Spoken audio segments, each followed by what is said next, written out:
mis queridos hermanos, que el Señor les bendiga. Es un placer estar nuevamente con ustedes y poder en esta tarde compartir la palabra del Señor. Quisiera que pudiéramos abrir nuestras Biblias en el Evangelio de Mateo. Es la continuación de lo que estamos viendo en estos días. Y de verdad, estamos muy contentos. Creo, tal vez poder hablar en nombre de los tres, de los hermanos, de ver la fidelidad de muchos en estar aquí, tomando en cuenta el tiempo, el clima, que no es fácil, la distancia también, que es muy importante, y que muchas veces nos desmotivamos, muchas veces lo pensamos varias veces antes de ponernos los zapatos, ponernos la chaqueta antes de salir. Pero le doy gracias a Dios por todos ustedes que están aquí, por aquellos que no han podido venir, por aquellos motivos que pueden pasar, pero igual muy contentos de ver la iglesia que está creciendo. La llegada de nuestro hermano Jairo fue, creo, de mucho ánimo, de mucho aliento para cada uno de nosotros en la iglesia. También para nosotros los líderes, de sentirse apoyado, de sentirse que está respaldando aquí el trabajo, el ministerio que se está llevando, que no ha sido fácil ante todos estos años, pero gracias a Dios, Dios ha sido bueno, Él ha sido fiel y Él nos ha bendecido el de estar aquí. Y antes de entrar en el tema, en la palabra del Señor, recordando un poco lo que conversaba con el pastor Didi, que es el pastor que nos cede aquí por la tarde el local, y conversando con los hermanos, justamente coincidimos en algo, en que justamente qué bueno de poder encontrar hombres que nos ayudan, que extienden la mano a otras iglesias, que abren las puertas de su iglesia, que bendicen al pueblo de Dios, que entienden que la iglesia no es de un hombre, no es de una denominación, no es de un grupo de personas, sino que la iglesia le pertenece a aquel que murió en aquella cruz por cada uno de nosotros. Amén. Él es la cabeza de la iglesia y entendiendo eso, también nos damos cuenta que no solamente el pastor Didi, que nos ha ayudado a estar aquí después de la pandemia, después de un largo tiempo de estar en casas, conectándonos por internet, ahora Dios ha abierto las puertas por otro lado de poder congregarnos a partir del 12 de diciembre en un local muy amplio, con muchas ventajas, con muchos salones. Y de verdad que bendecimos a Dios porque también ha puesto en el corazón de estos hombres de bendecirnos, de ayudar a la iglesia. Y compartíamos con los hermanos ayer, pero no doy más información porque les contaremos más tarde. Así que entremos en el tema que nos concierne hoy. Mateo, capítulo 23, es un tema de una porción relativamente muy larga. Si ustedes tienen en sus Biblias y tienen la versión Reina Valera, encontrarán que no hay ninguna división desde el versículo 1 hasta el versículo 36. ¿Tienen eso ustedes en sus Biblias, hermanos? ¿Sí? ¿Sí? ¿O tienen otra Biblia? ¿No? En la Reina Valera, entonces, no hay una división en el texto, sino que comienza en el versículo número 1 y termina en el verso 36. Pero cuando comenzamos a leer y estudiar el texto, nos damos cuenta que hay diferentes divisiones. Y hablando con los hermanos, les decía, hermanos, el texto que me tocó son 36 versículos. Si yo predico 36 versículos, nos quedamos aquí hasta las 10 de la noche. Pero no es el propósito, obviamente. Entonces he dividido estos textos para poder justamente entenderlo un poco más y poder estudiar la palabra del Señor de una manera tal vez más diligente y encontrando los tesoros que el Señor tiene para ahí para nosotros. Nos ponemos de pie entonces para la lectura de la palabra del Señor, Mateo 23, del verso 1 al verso 12. Es la primera parte de este texto que vamos a ver. Mateo 23, verso 1 al 12 dice: Entonces Jesús habló a la muchedumbre y a sus discípulos, diciendo: Los escribas y los fariseos se han sentado en la cátedra de Moisés, de modo que haced y observar todo lo que os digan, pero no hagáis conforme a sus obras, porque ellos dicen y no hacen. Atan cargas pesadas y difíciles de llevar y las ponen sobre las espaldas de los hombres, pero ellos ni con un dedo quieren moverlas, sino que hacen todas sus obras para ser vistos por los hombres, pues ensanchan sus filasterías y alargan sus flecos de sus mantos, aman el lugar de honor en los banquetes y los primeros asientos en las sinagogas y los saludos respetuosos en las plazas y ser llamados por los hombres rabí. Verso 8. Pero vosotros no dejéis que os llaméis rabí, porque uno es vuestro maestro y todos vosotros sois hermanos. Y no llaméis a nadie Padre, vuestro Padre en la tierra, porque uno es vuestro Padre, el que está en los cielos. Ni dejéis que os llaméis preceptores, porque uno es de vosotros preceptor, Cristo. Verso 11. Pero el mayor de vosotros será vuestro servidor, y cualquiera que se ensalce será humillado, y cualquiera que se humille será ensalzado. Oremos. Padre amado, Señor y Dios, te quiero pedir en el nombre de Jesús, Señor, que bendigas tu palabra, Señor, en esta tarde, que hables a nuestros corazones. Y que, Señor, seas tú en tu providencia, en tu gracia, Señor, trayendo esa palabra, Señor, para cada uno de nosotros.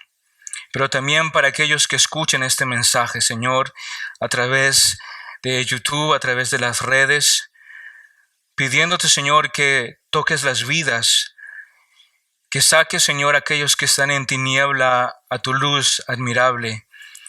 Y que tú puedas, Señor, transformar esas vidas, que sean, Señor, un reflejo vivo de lo que tú eres, Señor, de que eres un Dios que se entregó por su pueblo, por sus hijos, que vino a morir a la cruz del Calvario, pero que resucitó en el tercer día.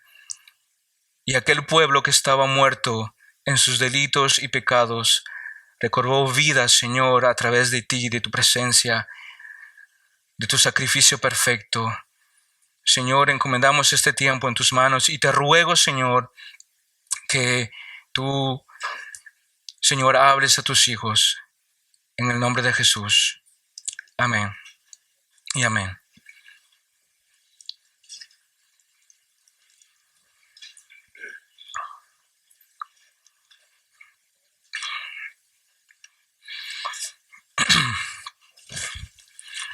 El texto que acabamos de leer, hermanos,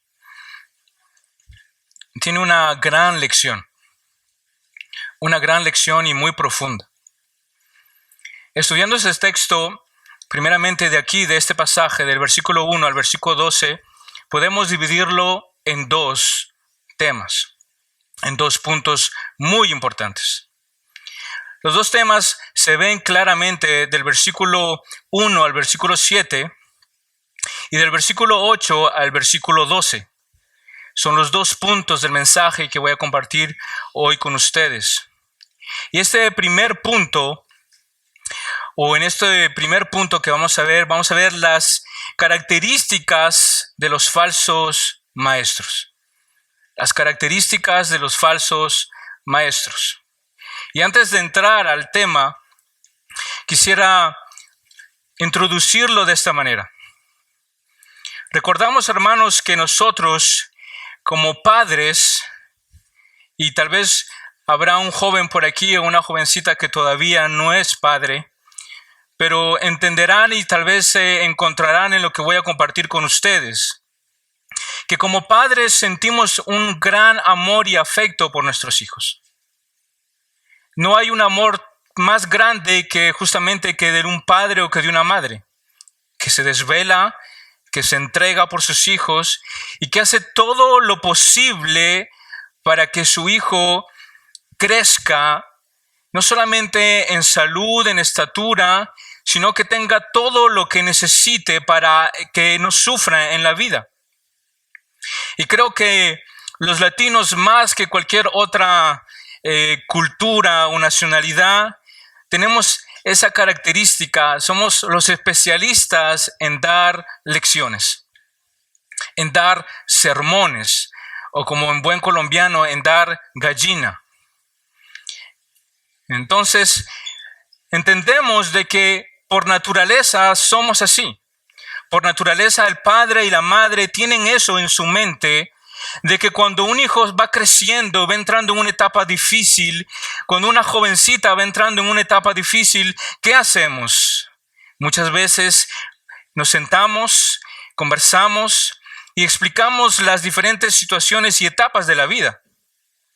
Y creo que todos nos vamos a sentir identificados con esta introducción, con esta explicación, de que queremos que nuestros hijos puedan, en el momento en el que tú te sientas con él, y que en ese momento tú tomas todo tu coraje, toda tu valentía y tragas con dificultad y hasta te pones a orar en tu mente diciéndole: Señor, te ruego, te pido por favor, ayúdame a hacerle entender a este muchachito lo que quiero decirle. Ayúdame a hacerle entender a esta jovencita lo que quiero decirle. Y se han sentido tal vez en esa situación o han experimentado tal vez esta situación.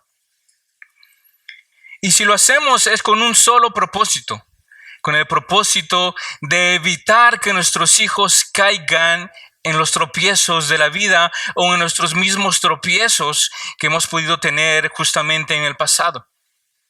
Importante para nosotros que ellos entiendan la lección sin tener que experimentarla. ¿No les ha pasado eso a ustedes, hermanos? ¿No les ha pasado que ustedes dicen: pero cómo quisiera que él no pase por lo que yo pasé? ¿Cómo quisiera que él entendiera lo que yo estoy expresándole, exteriorizando, abriendo mi corazón, teniendo paciencia, teniendo sabiduría, teniendo las palabras las más rebuscadas posibles para que mi hijo entienda la lección que le quiero dar para que no tropiece en el camino? Y hermanos, es justamente lo que Jesús aquí en este tema es lo que está haciendo. O es lo que va a hacer en nuestro segundo punto: darles una lección a sus discípulos sobre lo que ellos tienen que hacer y no hacer. Que ellos tienen que ser alerta, poner cuidado a lo que está en su alrededor, en su entorno, para no cometer los mismos errores que lo que hay en alrededor. Nuestros hijos y nosotros, por naturaleza, hemos cometido esos mismos errores. Hemos tropezado, hemos caído. Y tal vez no hemos tenido un padre o una madre para ayudarnos, para levantarnos, para animarnos, para exhortarnos.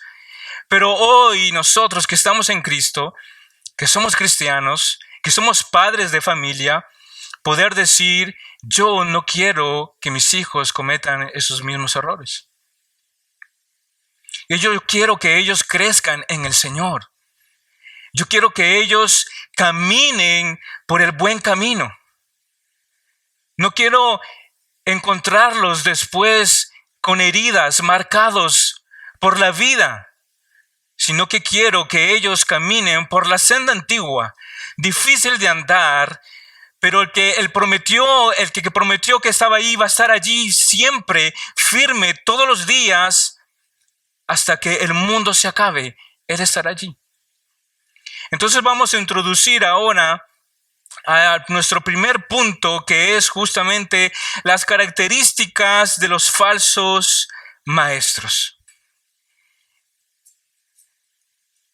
Aquí, en este primer punto, del versículo 1 al versículo 7, vamos a ver 4 características de estos falsos maestros. Como un llamado de atención, como una lección que Jesús quiere decirle a sus discípulos: hey, cuidado, pongan cuidado a lo que viene ahora a continuación. Versículo 1 y 2 dice: entonces Jesús habló a la muchedumbre y a sus discípulos. Verso 2, diciendo: los escribas y los fariseos se han sentado en la cátedra de Moisés. Como decía al inicio de esta introducción, nosotros tal vez, hermanos, aquí al leer este texto y al leer sobre todo el versículo 2, vemos que dice que los fariseos se han sentado en la cátedra de Moisés. Para nosotros tal vez el significado de cátedra puede tener un significado equivocado. Pensamos en una iglesia, cátedra, catedral, de donde viene la palabra catedral justamente en latín, y en francés catedral, para que ustedes tal vez que son más franceses. Pero la palabra cátedra aquí tampoco no tiene un significado de regañar, porque eso también es lo que también se sobreentiende. Una cátedra es cuando justamente el profesor se sube a dar una cátedra y todos los alumnos escuchan. Pero eso no es tampoco el significado de esa palabra. La palabra cátedra significa que es una autoridad delegada por Dios a un hombre. Significa que la posición y el lugar que estos hombres estaban utilizando o estaban ejerciendo o usurpando, más bien, era una posición que no les pertenecía. Cuando el texto dice aquí en el versículo 2 que los escribas y los fariseos se habían sentado en la cátedra de Moisés, están hablando de que los fariseos y los escribas se habían sentado o habían usurpado una autoridad que no era de ellos. Estaban tomando una autoridad que solo Dios había dado a Moisés. La razón por la cual podemos llegar a esa conclusión es porque primeramente Moisés, como ustedes lo saben, hermanos, fue escogido por Dios. Fue llevado al desierto. Fue el único que habló con Dios en la zarza ardiente. Fue el único en subir al monte y a escuchar a Dios y verlo cara a cara. Fue el único. Esa autoridad, ese privilegio le fue dado solamente a un hombre, Moisés. Ningún otro hombre en la historia pudo experimentar los que justamente experimentó Moisés en ese momento. Ahora, los fariseos, los escribas, recuerdan a través de los otros textos que hemos compartido, ¿de qué se jactaban ellos? ¿Se jactaban de ser de qué? Eran herederos de Moisés, defensores de la ley, y ellos se jactaban de eso. Ellos decían: nosotros somos los doctores, los que estudiamos la ley, los que enseñamos la ley. Claramente estos hombres, al decir nosotros somos los que preservamos o cuidamos la ley de Dios y la enseñamos, se otorgaron esa autoridad, se otorgaron ese privilegio que solo Dios Padre había dado a un hombre en toda la historia de la humanidad, Moisés.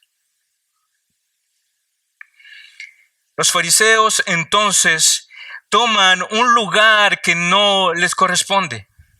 Esto nos lleva a entender nuestra primera característica justamente de aquellos que son falsos maestros.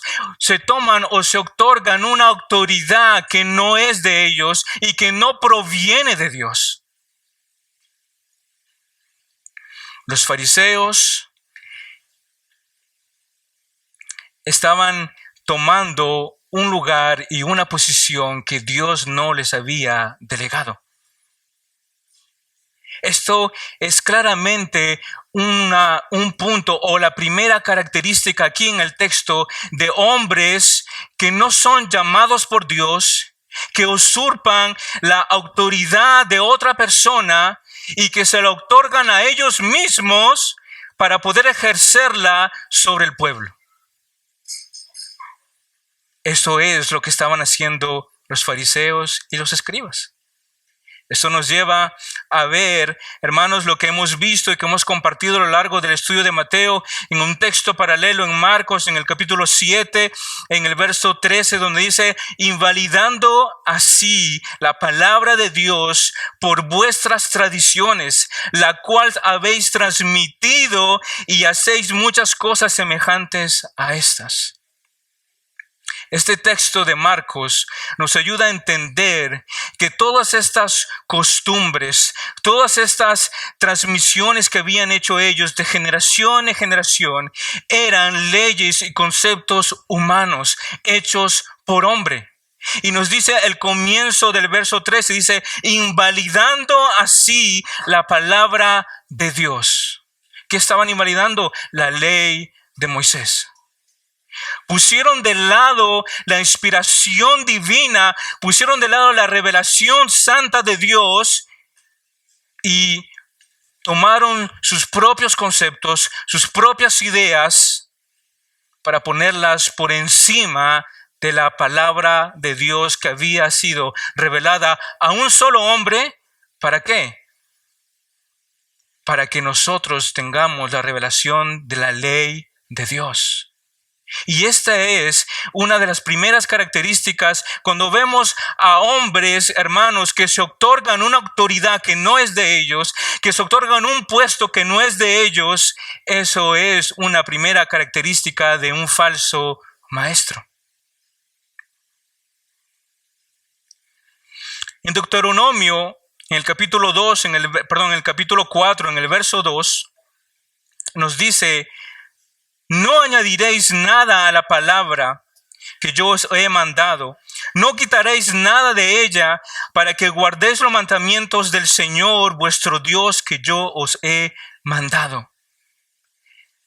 Estos hombres no solamente que invalidaron la ley de Dios, no solamente las pusieron de lado, sino el Señor dice, no añaden nada a mi palabra. No quiten nada de mi palabra. Guardar mis mandamientos porque yo los mando a ustedes. ¿Y qué hicieron los escribas y los fariseos? ¿Se acuerdan de una tal predicación sobre el Mishnah? ¿Se acuerdan? ¿Se acuerdan los libros escritos por justamente los sacerdotes, por los rabinos, y que ellos lo ponían por encima de la misma palabra de Dios revelada? Esto es lo que estos hombres habían hecho. La autoridad, hermanos, de un hombre, la autoridad de un pastor, la autoridad de un líder, no es porque el líder tenga esa autoridad por su nombre, por el título, por la etiqueta que le puedas poner. La autoridad de ese hombre que le ha sido delegada es delegada porque él es fiel a la palabra de Dios. Al él perder esa autoridad, la pierde, ¿saben por qué? La pierde porque él no es fiel a la palabra de Dios. Estos hombres habían completamente perdido toda autoridad por haber puesto por encima sus preceptos, sus leyes, sus ideas, y por haber puesto por encima todo el conocimiento de los hombres y dejando de lado la palabra de Dios, añadiendo así a los mandamientos de Dios sus exigencias de hombres, añadiendo así todas sus ideas y requisitos de tal manera de hacerlo más difícil, más duro para aquellos que querían guardar los mandamientos de Dios. Entonces, en este primer punto, en este primer versículo, hermanos, nos damos cuenta que la primera característica de aquellos que son los falsos maestros es otorgarse una autoridad que no es de ellos. Segundo, en el verso 3, de modo que haced y observar todo lo que os digan, pero no hagáis conforme a sus obras, porque ellos dicen y no hacen. Algo tremendo aquí en este pasaje. Algo que nos hace pensar a lo que vivimos hoy en el mundo secular. Muchos de nosotros tenemos jefes. Muchos nos dicen, haz esto, muévete aquí, hazlo más rápido. Yo eso lo hago en 5 minutos y tú te demoras 1 hora. O han escuchado tal vez o han visto en las películas. Mandan a los soldados, mandan a los pilotos, mandan a los hombres a atacar contra otro país. ¿Y quiénes son los que mandan? Los coroneles, los generales, y ellos están en sus países tranquilamente, detrás de un computador, detrás de una pantalla, moviendo a los ejércitos, moviendo a los hombres, pero ninguno de ellos va al campo de batalla. Ninguno de ellos agarra su arma para ir a defender su país, su nación con los soldados. Ningún jefe de ustedes le dice, vas a barrer, ven, yo barro contigo, tú barra allá adelante, yo voy a barrer acá y nos encontramos aquí y recogemos la basura y terminamos rápido y nos vamos para la casa. Ninguno de nuestros jefes hace eso. Es la prueba, hermanos, de que siempre el hombre pone o manda a hacer cosas a otros, pero que ellos mismos no son capaces de hacer. Esto nos llama la atención a poder nosotros darnos cuenta que aquí la segunda característica de justamente de un falso maestro es de ver que son buenos para mandar, pero no son buenos para hacer. ¿Han escuchado eso? ¿Alguna mamá que le ha dicho usted es bueno para mandar, pero cuando se trata de hacer algo no hay nadie? Este versículo entonces nos habla un poco del carácter, de un carácter inconsecuente e incoherente justamente de los fariseos. Son buenos para dar lecciones, son buenos para decirle a la gente lo que tiene que hacer, pero en el momento de la práctica ellos ya no están presentes. En el momento de hacer algo se desfuman, desaparecen completamente. Hermanos, los fariseos, los escribas, eran conocidos por ser hipócritas, por ser incoherentes. Ellos decían muchas cosas, pero no eran capaces de hacer lo que ellos mismos exigían y pedían. Este punto nos hace ver que la segunda característica de los falsos maestros es justamente el de pedir a la gente de hacer algo que ellos mismos no son capaces de hacer. El verdadero maestro, el verdadero líder, el verdadero siervo del Señor, se sube las mangas y trabaja con su iglesia, trabaja con su pueblo, se prepara, estudia, hace todo para que la iglesia avance y crezca.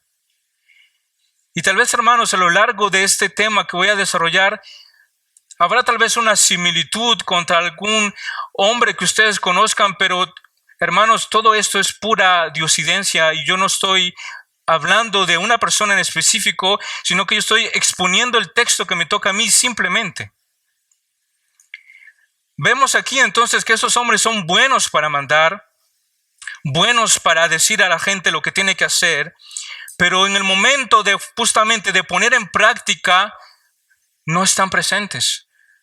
No son capaces de levantarse la manga y decir, yo voy a barrer contigo, mi hermano. Yo voy a sacar la basura. Yo voy a cerrar la puerta, no te preocupes. Yo haré las cosas. Como dice el texto, ellos buscan los primeros puestos. Sus corazones, hermanos, están lejos de servir al pueblo. Esdras nos da una gran lección de lo que debería ser justamente un hombre que sirve, que ama y que se preocupa por su iglesia o por sus miembros.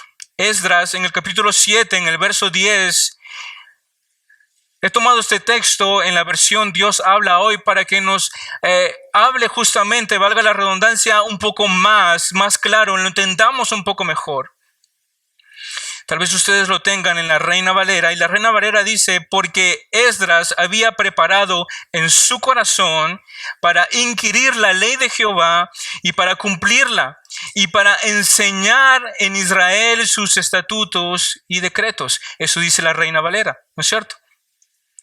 Pero Esdras, en la versión Dios habla hoy, dice, y Esdras tenía el firme propósito de estudiar y de poner en práctica la ley del Señor y enseñar a los israelitas su ley y sus decretos. El verdadero hombre de Dios, hermanos, no solamente manda a la gente, no solamente te dice, oye, tienes que hacer, tienes que moverte, tienes que hacer aquí, tienes que leer tu Biblia, tienes que orar, escríbete en un instituto bíblico. No. Sino, como dice Esdras, tenía el firme propósito de estudiar, ¿qué, hermanos? De estudiar lo que el mundo nos presenta o de estudiar la palabra del Señor. La palabra del Señor, y nos dice, para ponerla en práctica. Para poner en práctica la ley del Señor, dice, y para enseñarla a los israelitas su ley y sus decretos. El pasaje de Esdras nos enseña cuál es el verdadero carácter de un buen maestro. Un buen maestro, hermanos, se prepara para conocer la verdad, para vivir la verdad y para enseñar la verdad. Ese es el propósito del verdadero maestro. Conocer la verdad, vivir la verdad y enseñar la verdad. Y aquí, antes de continuar, quisiera abrir una pequeña paréntesis y dirigirme especialmente a los hombres de esta iglesia.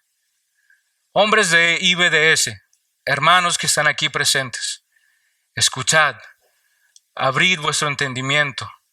Jovencitos que están aquí, no se duerman, siéntense bien, escuchen, porque esto es vida y es un tesoro para ustedes.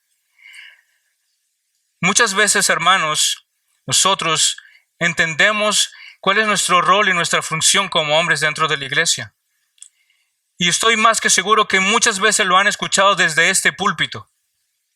Mi intención, hermanos, no es simplemente recordarles cuál es tu tarea, recordarte cuál es tu función, sino que también te des cuenta que después de haber entendido tu función, tu rol, puedas llevarlo ahora a vivirlo y a enseñarlo como nos enseña Esdras.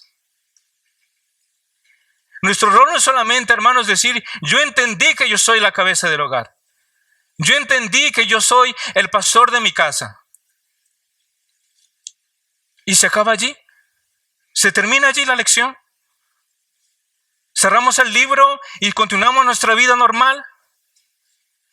¿O ponemos en práctica lo que el Señor nos dice aquí en Esdras? El verdadero maestro conoce la verdad, entonces conoces tu función, conoces qué tienes que hacer, sabes que eres el líder de la casa, pero aquí nos dice, ahora tú tienes que vivir esa verdad y tú tienes que enseñar esa verdad. Y ahí está la traba, ahí está el problema. En que nosotros, hermanos, conocemos. Y no hay ningún problema. Les podemos preguntar a todos ustedes los que están aquí y a los que están dormidos allá atrás. Y me van a decir, sí, hermanos, yo sé. Yo conozco la verdad. Pero mi pregunta es, ¿vives la verdad?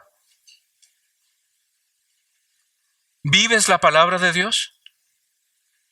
¿Enseñas la palabra de Dios? Cuando tienes conflictos en tu hogar, con tu familia, con tus hijos, ¿cómo reaccionas a la luz de la palabra? ¿La conoces? Ahora hay que vivirla. Ahora hay que ponerla en práctica. Ahora tengo que interactuar. Ahora tengo que enseñarla. Y no enseñarla simplemente abriendo la Biblia, leyendo el devocional de John MacArthur, el devocional de Joel Beeke y decir, ya enseñé. Enseñar con tu propia vida. Enseñar con el ejemplo de lo que el Señor ha hecho en tu vida, en tu corazón, en esa transformación, en esa santidad progresiva que vimos el domingo pasado. ¿O sigues estancado en el mismo lugar?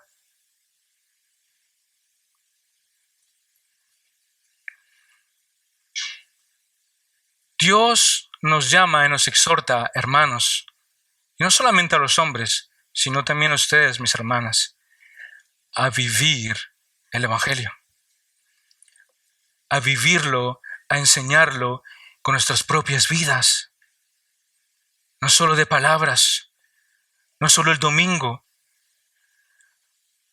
¿Cómo tratas a tus hijos? ¿Cómo reaccionas en tus conflictos con ellos? ¿Los gritas, te enojas, los tiras, los maltratas? ¿O te sientas con ellos y oras con ellos y sufres con ellos?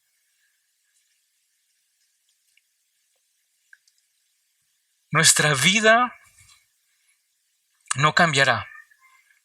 No habrá un avance, hermanos, si no entendemos esto. Todos tenemos conocimiento. El segundo paso es vivirlo y enseñarlo. Si te has quedado en el primer paso, te animo hoy, no te quedes allí. No te quedes allí, mi hermano, mi hermana. Comenzamos a vivirlos como iglesia. Comencemos a vivirlos como hombres y mujeres de Dios comprados con la sangre de Cristo, a vivir el Evangelio. No solamente de palabras, que se refleje en tu vida, en tu diario vivir, que ese conocimiento no se quedó solamente aquí, en esta cabeza, sino que bajó a tu corazón y trajo transformación en tu vida y un cambio. Pasamos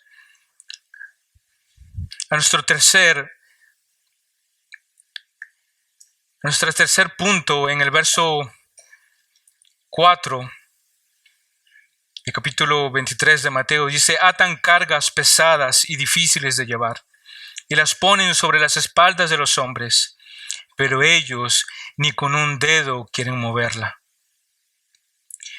Este pasaje nos deja ver otro más de los rasgos del carácter del falso maestro, de los rasgos de los fariseos. Poner cargas pesadas sobre aquellos que es difícil de llevar, pero que ellos mismos no quieren moverla ni siquiera con un dedo. Esto nos lleva, hermanos, a hacernos la pregunta, ¿qué identificamos en este versículo? Y yo identifico, hermanos, injusticia, falta de misericordia, sin piedad hacia las demás personas.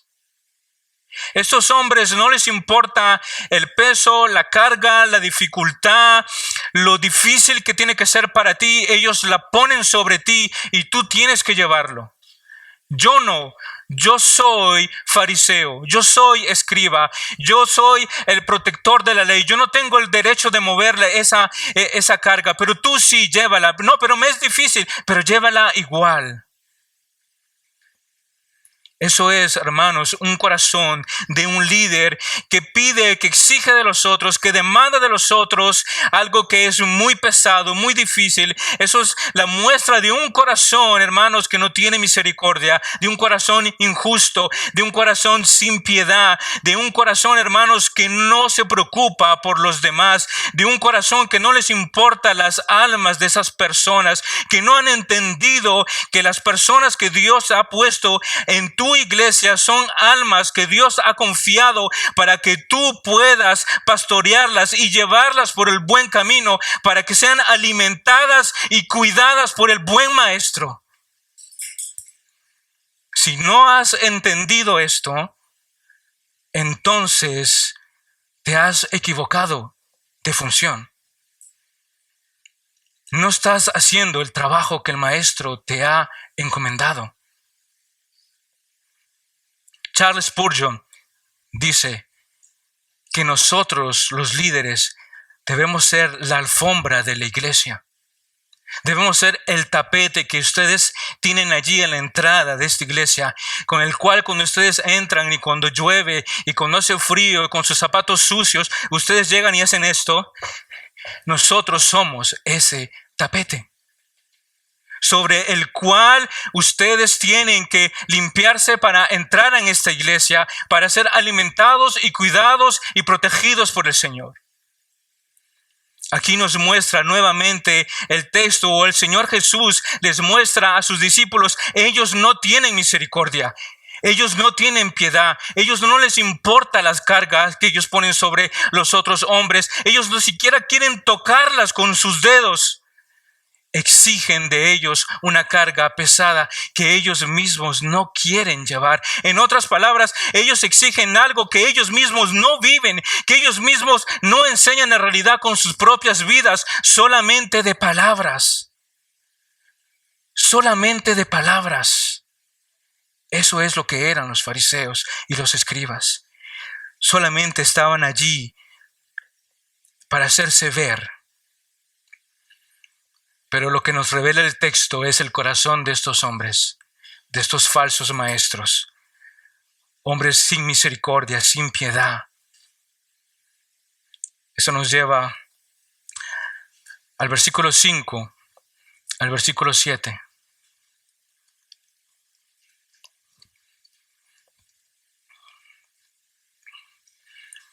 Mateo 23, del versículo 5 al 7. Nuestra cuarta característica. Y nos dice, sino que hacen todas sus obras para ser vistos por los hombres, pues ensanchan sus filasterías y alargan sus flecos de sus mantos. Aman el lugar de honor de los banquetes y los primeros asientos en las sinagogas y los saludos respetuosos en las plazas y ser llamados rabí. Esto nos habla ahora de la cuarta característica de un falso maestro. Nos lleva a ver, hermanos, que estos hombres, todo lo que hacen y todo lo que los lleva se define en dos palabras: autoadoración. Autoadoración. Todo lo que estos hombres hacen es con un solo fin: ser vistos, ser proclamados, ser adorados.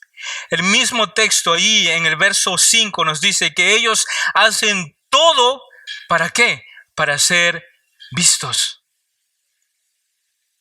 Todo lo que hacen, todo lo está planificado, orquestado para que la gente los pueda ver y los pueda aplaudir y puedan decir, qué bueno este hombre, cómo conoce, cómo manda, cómo instruye.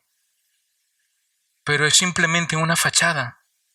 Es simplemente, hermanos, una autoadoración, buscando los lugares de honor, buscando los banquetes, buscando ser los primeros, buscando a que la gente los salude con honores en las plazas, en las calles. Ese no es el corazón de un buen maestro. Ese no es el corazón de un siervo del Señor. Ese no es el corazón de aquel, hermanos, que deja su esposa, sus hijos, su trabajo, su cansancio, sus responsabilidades por venir a servir a la iglesia. Ese no es. No es, hermanos. Es un corazón altivo. Es un corazón orgulloso. Es un corazón de donde sale la única motivación de ser adorado, de ser reconocido, de ser aplaudido por los demás.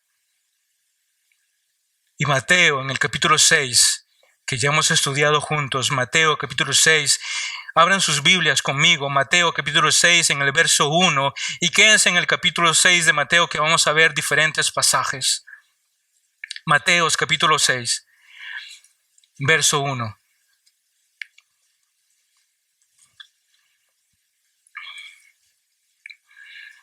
Dice, cuidad de no practicar vuestra justicia delante de los hombres.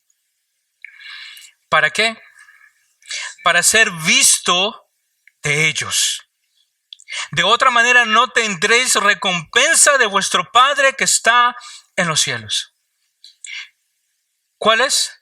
¿Para hacer qué? Para ser visto de ellos.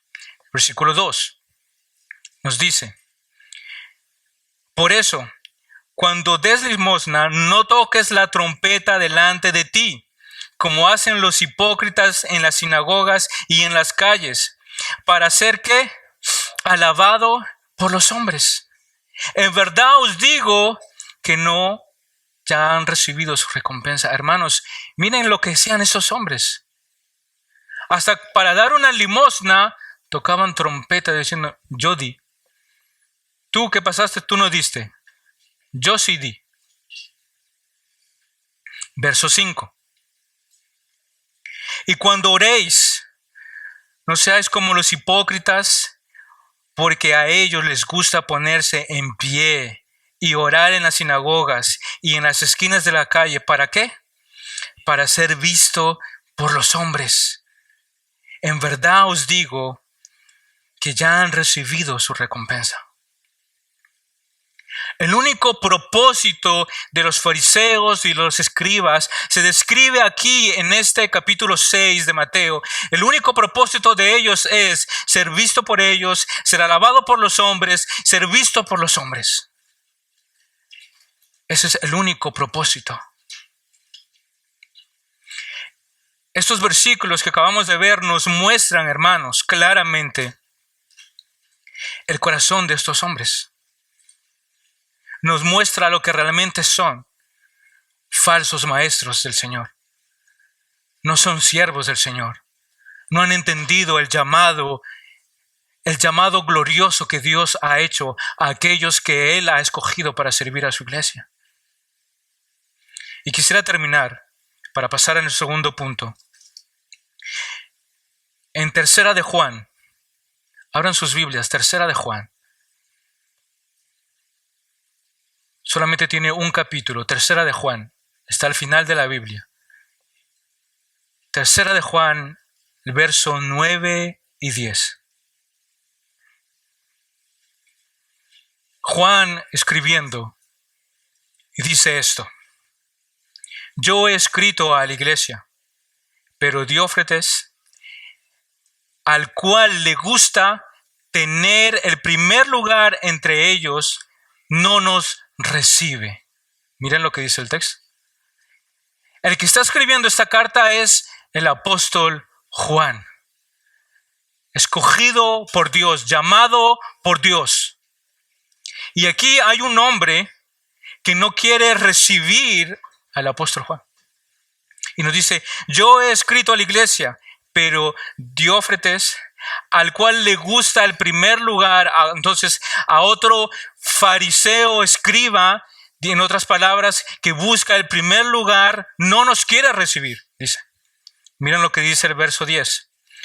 Por esta causa, si yo fuere, recordaré las obras que hace parloteando con palabras malignas contra nosotros.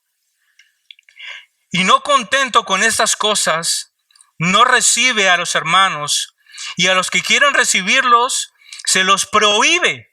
Miren lo que dice el texto. Se los prohíbe. Y termina diciendo, y los expulsa de la iglesia.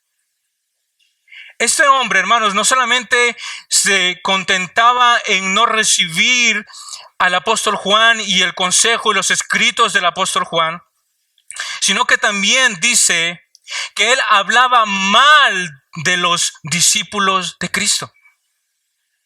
Aquí el texto lo dice claramente en el verso 10. Habla mal de los discípulos del Señor. Y después dice que no contento solamente con eso, sino que le dice a los hermanos y les prohíbe recibirlos en sus casas. Wow. Y termina diciendo el texto en el verso 10, y los expulsa de la iglesia. ¿Por qué escogí este texto? Este texto, hermanos, es la mera conclusión de un falso maestro. Este texto es la conclusión de un hombre que no ha entendido su rol, su función, su llamado, un llamado a cuidar de la iglesia, un llamado a amar a aquellos que Él ha dado su vida por cada uno de nosotros.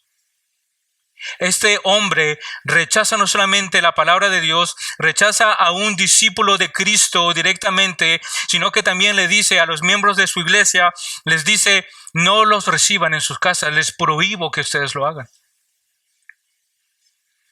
Y hasta expulsa a aquellos que reciben a esas personas en sus casas de la iglesia. ¡Qué tremendo! La pregunta es, hermano, ¿este es el corazón de un maestro? ¿Este es el corazón de un buen pastor? Este es el corazón de un hombre que ha entendido que él tiene que ser el tapete de entrada para que cada miembro de la iglesia limpie sus pies y sacuda sus zapatos para poder entrar en la iglesia y aprender de Cristo, aprender de la palabra y crecer en santidad para que lleguen a la estatura del varón perfecto que tienen que llegar, para que cuando el Señor venga, la iglesia esté lista, preparada, pura, sin manchas. ¿Acaso es este el corazón de un maestro? No, no lo es, hermanos. Y si tal vez hay alguna coincidencia, es pura diosidencia. No es planificado por mí. El texto es la porción que me tocaba exponer hoy. Así como toda nuestra maldad y todos nuestros pecados provienen de nuestra naturaleza caída y pecaminosa, a todo lo contrario de eso, todos los atributos de Dios emanan de su santidad y se revelan a nosotros. De nuestro corazón, hermanos, proviene toda la maldad, proviene todos nuestros pecados, de nuestra naturaleza pecaminosa es lo que se revela en el momento. Pero en el que nosotros tenemos que refugiarnos, en aquel que es 3 veces santo, en aquel que sus atributos se revelan a nosotros por medio de su santidad y podemos en él ser cambiados, transformados, santificados por su palabra. Esto nos lleva a nuestro segundo punto, una gran lección. Una gran lección.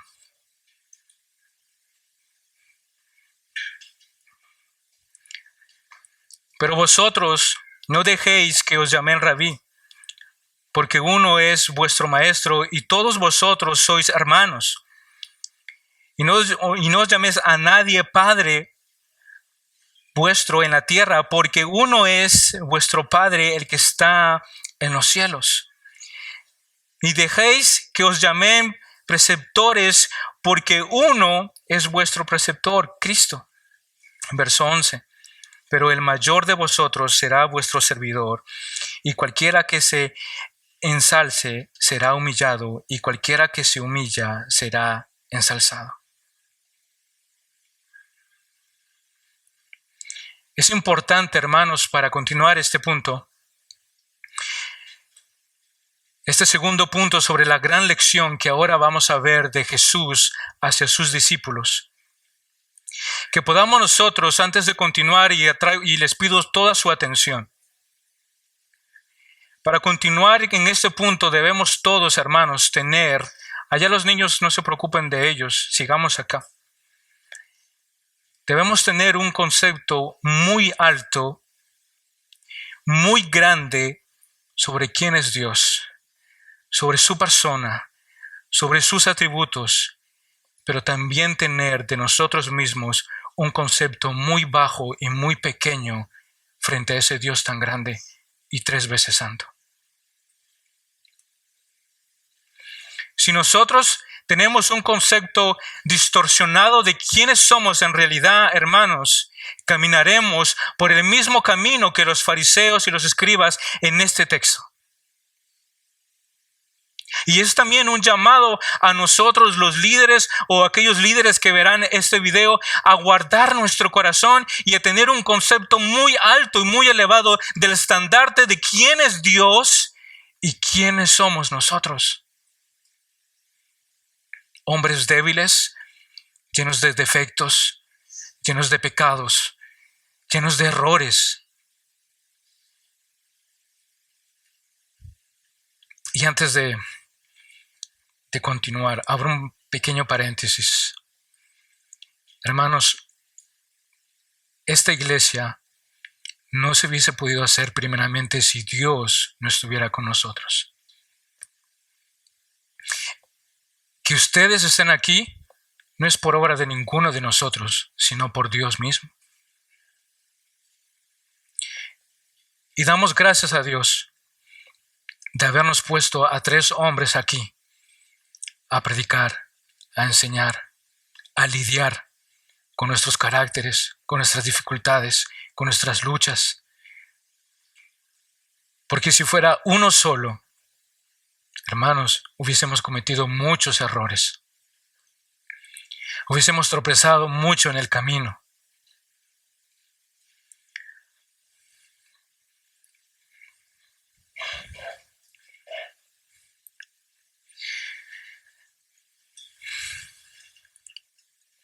Gracias a Dios. Gracias a Dios que los tres llevamos la carga. Que los 3 entendimos este llamado.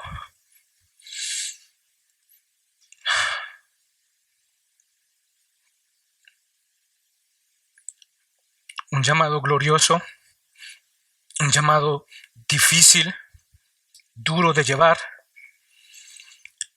muchas veces olvidados, muchas veces menospreciados. Pero en Él, en sus atributos, en su santidad, en lo que Él se refleja, nosotros hemos encontrado fuerzas para seguir adelante. Gracias, hermano.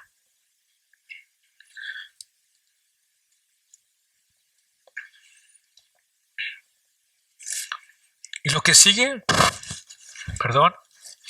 lo que sigue es una lección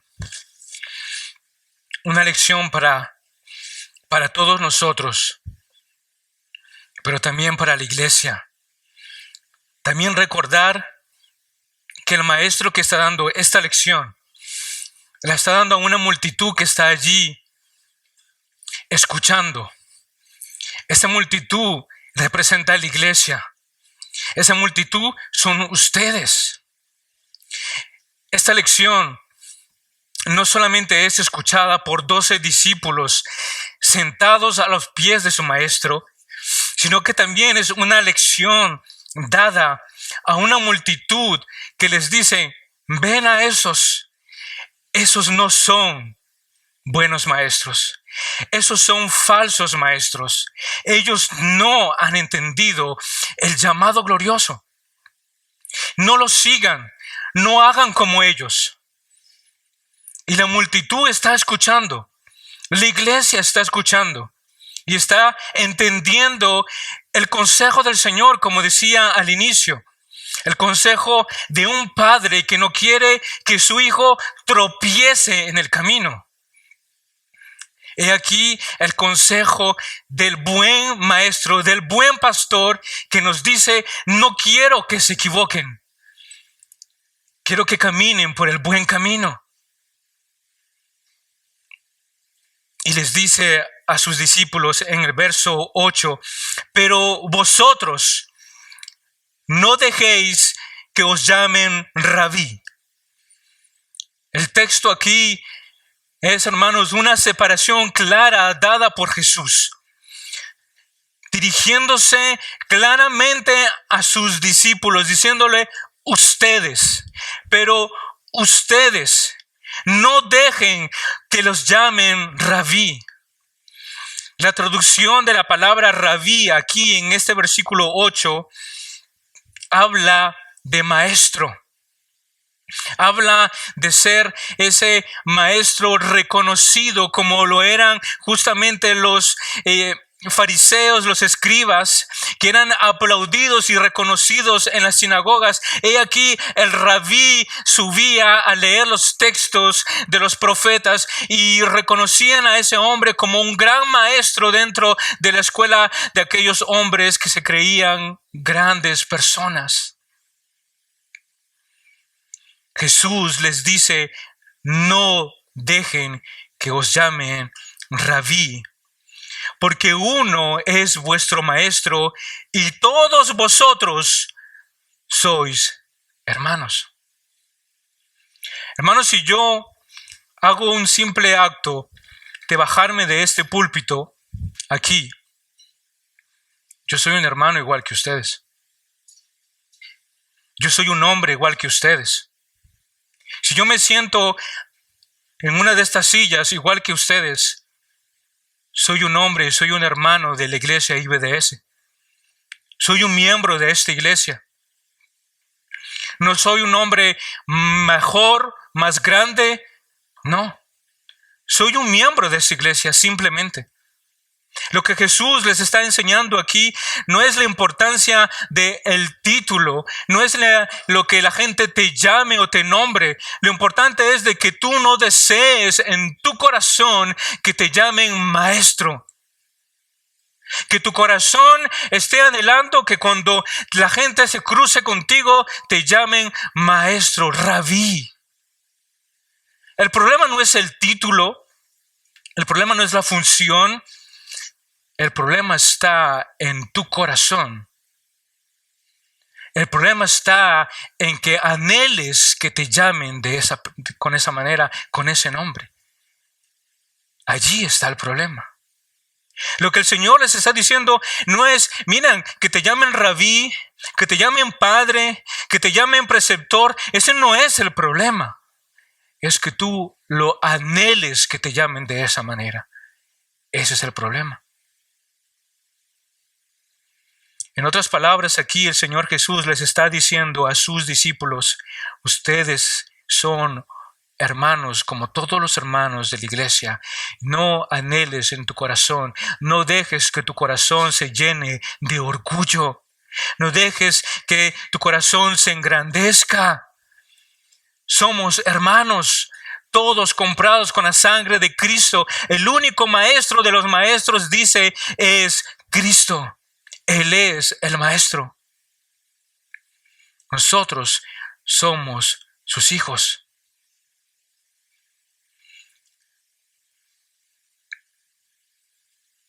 Cristo nos mostró que en Él está toda la autoridad y que Él es el maestro de maestros. Colosenses nos dice que en Él está toda la sabiduría y todo el conocimiento.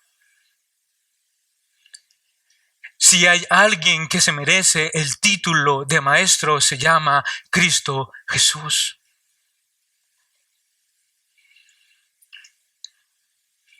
En Efesios, en el capítulo 4, en el verso 11 al 13, ustedes lo pueden leer en sus casas si quieren, habla de aquellos que sirven al Señor, que desarrollan un rol y una función dentro de la iglesia. ¿Pero qué somos? Instrumentos en las manos de ese buen pastor. Instrumentos en las manos de aquel que murió en el madero para que nosotros podamos escuchar el Evangelio.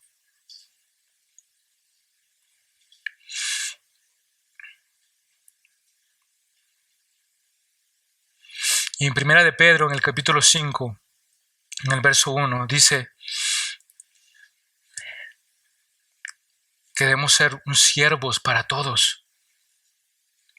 Pedro no tomó en cuenta su posición como apóstol.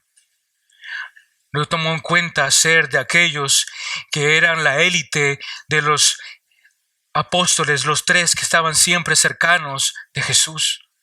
Aquí en su carta, en el capítulo 5, en el verso 1 y 2, Pedro dice: yo, siendo anciano como todos vosotros, siendo un hombre más como todos ustedes, siendo un siervo como todos ustedes, él nunca presumió su posición, nunca dijo: yo soy apóstol, yo fui llamado por Jesús, yo caminé sobre las aguas, yo vi los milagros que Jesús hizo. Yo estuve allí en el momento de la transfiguración de Cristo. Yo lo vi a Él. Él nunca presumió de todos los momentos gloriosos que vivió al lado de Cristo, sino que Él se humilló diciendo: yo soy siervo, igual que todos ustedes. Y para nosotros es una exhortación de decir: yo soy siervo, siervo de Cristo. Verso 9. Y no llaméis nadie Padre, vuestro Padre en la tierra, porque uno es vuestro Padre que está en el cielo. El texto solamente habla de un punto espiritual, pero un texto que tal vez no conocemos el contexto de esa palabra Padre aquí utilizada. En el siglo I, después de Cristo, pasó que dentro del Sanedrín habían conflictos justamente con el sumo sacerdote. Y eso es algo histórico. Lo que hicieron los fariseos y los escribas para que no haya conflicto dentro de los sumos sacerdotes, nombraron a lo que ellos se traduce padre aquí a un presidente. Alguien que iba a ministrar o dirigir la reunión en ese momento. En otras palabras, había como después del sumo sacerdote un segundo que iba a supervisar y a llevar las cosas. Entonces aquí la palabra padre significa saní o sanaí, si lo quieren ver ahí en hebreo, que significa justamente que es el presidente, el que supervisa, el que dirige las cosas. Entonces, lo que aquí el Señor le está diciendo: no pidan ustedes ese título, no lo reclamen. Padre hay uno solo en el cielo. O presidente, o el que dirige, o el que cuida todas las cosas, hay uno solo, y es Dios Padre. Ese título era otorgado a ciertos hombres de esa élite, y lo que hacían ellos era justamente enorgullecerse de tener ese título de presidente dentro del culto que ellos tenían. Eso nos lleva, hermanos, para ya terminar y avanzar al verso 10. Ni dejéis que os llamen preceptores. Tal vez ustedes en sus Biblias, en la versión Reina Valera, tienen otra palabra.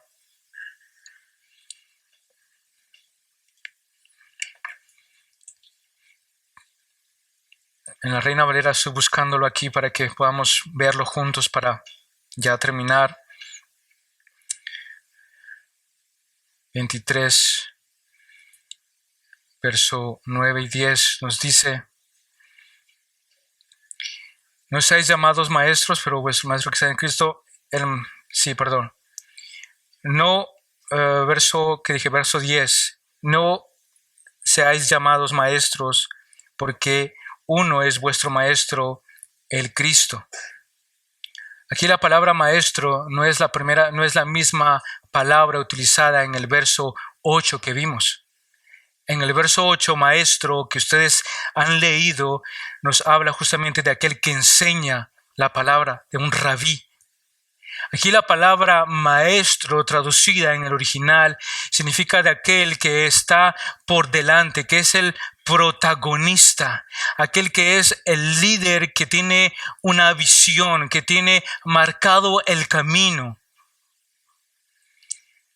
La palabra ahí, maestro, no se refiere entonces a una persona que enseña la palabra, sino a aquel que dice: yo soy el que voy por delante. Como ustedes han visto tal vez en las calles de París, aquellos turistas asiáticos, va siempre uno adelante con una banderita levantada y van todos los chinitos atrás caminando. ¿Han visto? Eso es lo que significa. Es aquel que va adelante, abriendo el camino, mostrando por dónde tienen que ir. Eso es lo que significa esta palabra. Y es por eso que aquí en el texto, justamente en el verso 10, el Señor les dice, no busquen hacer llamados, en otras palabras, protagonistas, los líderes, aquellos que muestran el camino, aquellos que van adelante de los demás, que van marcando la marcha, que van diciendo, síganme a mí, sino que más bien recordándoles las palabras de Jesús, yo soy el camino, la verdad y la vida, y nadie puede venir al Padre si no es por mí. Él es el camino. Él es nuestra guía. Él es la guía para cada uno de nosotros. Seas líder, seas pastor, seas plantador, seas el quien sea, seas miembro de una iglesia. Él es el camino. Él es la verdad y Él es la vida para cada uno de nosotros.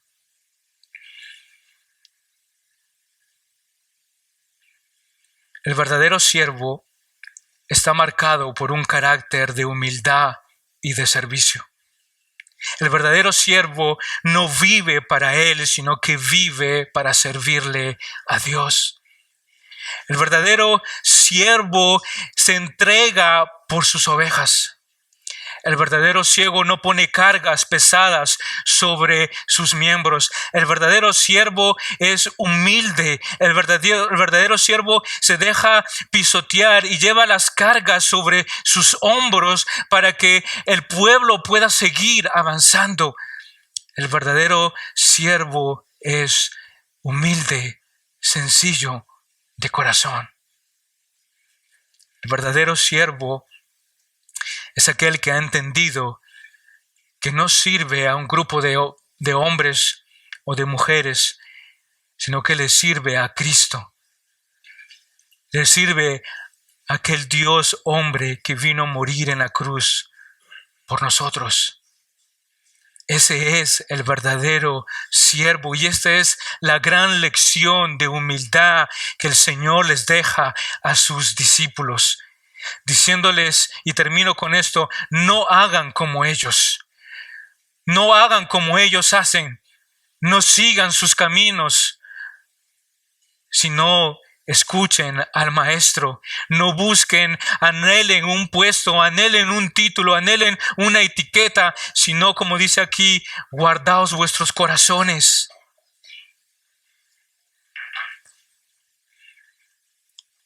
Y termino con esto, hermanos. Veremos a continuación los 8 ay que el Señor va a decirle a los fariseos y escribas. Ay de ustedes, escribas y fariseos. Ese será en el próximo sermón. No se lo pierdan. Oremos. Bendito Padre Celestial, gracias por tu palabra expuesta. Señor, tú eres el buen pastor. Nuestras vidas están en tus manos.